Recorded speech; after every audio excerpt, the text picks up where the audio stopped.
Mesdames et messieurs, bonjour. Bienvenue au point de presse hebdomadaire de l'opération des Nations Unies en Côte d'Ivoire. Je salue aussi tous nos auditeurs à travers les différentes régions du pays, notamment ceux qui écoutent ONUCI FM.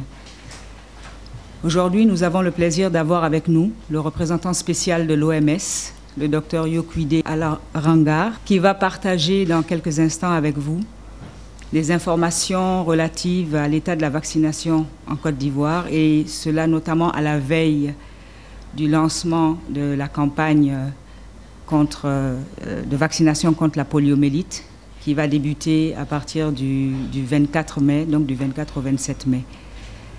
Mais auparavant, je voudrais que vous me permettiez de revenir sur les activités relatives à l'ONUCI.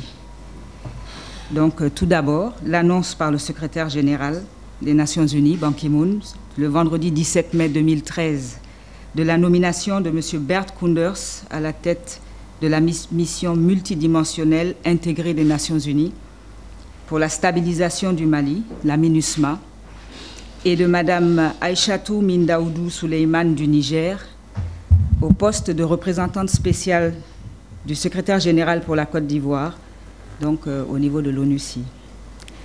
Auparavant, Mme Mindaoudou Souleymane avait servi comme représentante adjointe pour la mission conjointe des Nations Unies et de l'Union africaine au Darfour, au Soudan, avant de devenir d'août 2012 à mars 2013 responsable des affaires politiques et représentante spéciale par intérim.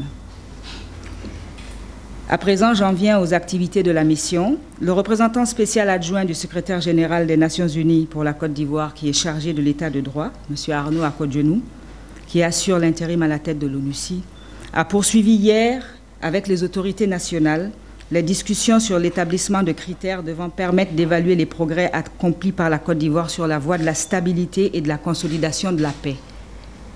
Ces critères seront intégrés au prochain rapport que le secrétaire général des Nations Unies soumettra au Conseil de sécurité en vue de la décision relative au nouvellement du mandat de l'ONUCI qui expire au 31 juillet 2013.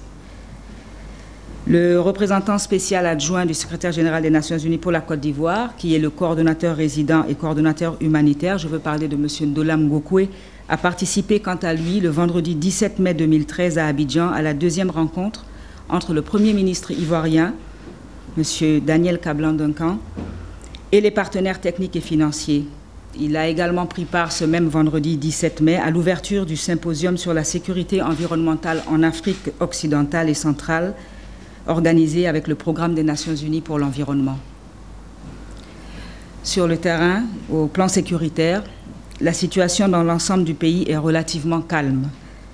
Concernant les opérations entamées par les autorités nationales pour la gestion des forêts classées, l'ONUCI félicite le gouvernement pour l'interpellation du sieur Ouédraogo Rémy alias Amadé Ouérémy dans les environs du mont Péko. L'ONUCI tient à rappeler cependant l'importance de la protection des civils et du respect des droits de l'homme et du droit humanitaire international dans les actions de restauration de l'autorité de l'État. La force onusienne, les casques bleus, ont effectué près de 1706 patrouilles terrestres et aériennes sur toute l'étendue du territoire en appui aux forces nationales durant la semaine écoulée à l'ouest du pays. Ces patrouilles se sont aussi déroulées, mais cette fois-ci dans le cadre du mécanisme quadripartite qui existe entre les gouvernements de la Côte d'Ivoire, du Libéria, l'opération des Nations Unies, donc l'ONUCI, et la mission des Nations Unies au Libéria, la MINUL. Et en même temps que ces actions sécuritaires, nous avons aussi eu à faire des actions civilo-militaires. Et ainsi, nous avons des équipes médicales de différents contingents de l'ONUCI qui ont pu fournir des consultations médicales gratuites et procurer des soins médicaux à environ 1000 personnes vulnérables. Ils ont aussi distribué 170 000 litres d'eau potable aux populations dans les localités qui connaissent des problèmes de pénurie d'eau. Au niveau du renforcement des capacités des forces de sécurité, une quinzaine d'officiers supérieurs des forces républicaines de Côte d'Ivoire ont bénéficié d'une formation sur le leadership collaboratif, sur les techniques de communication et de médiation et de négociation. Ça s'est déroulé au Centre international de formation Kofi Annan pour la paix au Ghana. C'était la semaine dernière, du 13 au 17 mai. La police des Nations Unies, que nous appelons communément UNPOL, n'est pas en reste parce qu'elle aussi a poursuivi son appui aux forces de sécurité, de gendarmerie et de police nationale en matière d'ordre public, de protection des populations civiles et de formation dans le cadre du mentorat, dans le cadre de la colocation. Et 775 patrouilles simples et conjointes ont été effectuées sur toute l'étendue du territoire national. UNPOL a également poursuivi ses activités dans les commissariats de police, les brigades de gendarmerie et les maisons d'arrêt d'Abidjan, de Bouaké, de Daloa pour la prise en compte des notions d'investigation criminelle dans les missions quotidiennes de codification et de classement des dossiers criminels au fichier pénal de la police technique et scientifique. En matière de renforcement de capacité, la police onusienne a contribué à la formation de 112 policiers, gendarmes ivoiriens à travers 7 stages de formation pédagogique sur la police maritime, les enquêtes sur les violences et les violences sexuelles basées sur le genre, l'initiation en police technique et scientifique, la signalisation judiciaire. Par ailleurs, 18 commandants de brigades de gendarmerie et leurs adjoints ont pris part à un séminaire de sensibilisation en police technique et scientifique. Les séances de colocation et d'accompagnement se sont poursuivies sur toute l'étendue du territoire au profit de 130 policiers et gendarmes.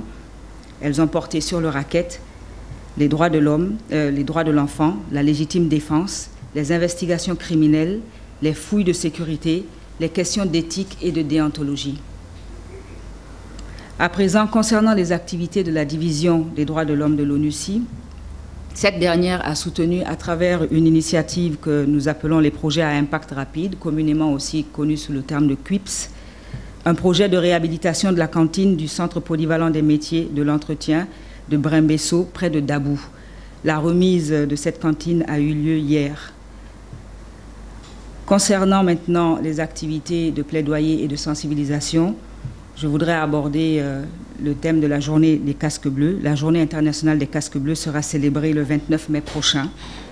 Dans le cadre de cette célébration, la mission organise des manifestations à travers le pays.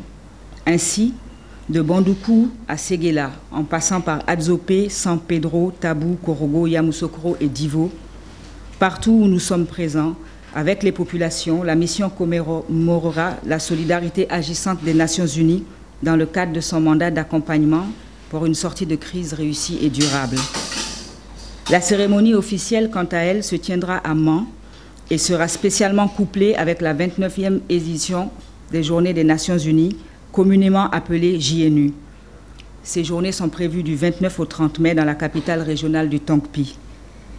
Comme vous le savez, ces JNU constituent une plateforme d'échange et de sensibilisation avec les populations en faveur de la consolidation de la paix et de la réconciliation nationale. Et comme à l'accoutumée, plusieurs manifestations sont au menu, notamment des consultations médicales gratuites, des ateliers d'échange et de sensibilisation, un forum d'échange ainsi que des activités culturelles et sportives.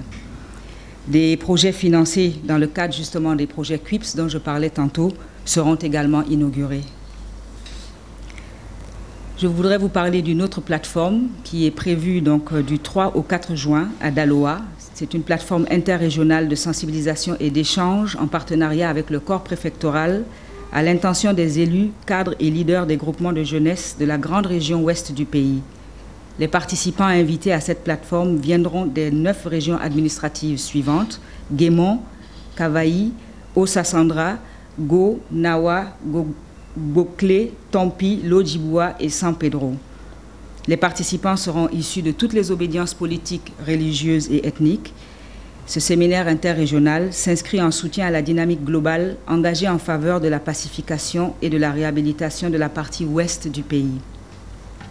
Pour terminer, je vais vous parler de notre appui aux médias. Le Bureau de l'information publique a réuni les médias et la société civile les 21 et 22 mai dernier à Katiola.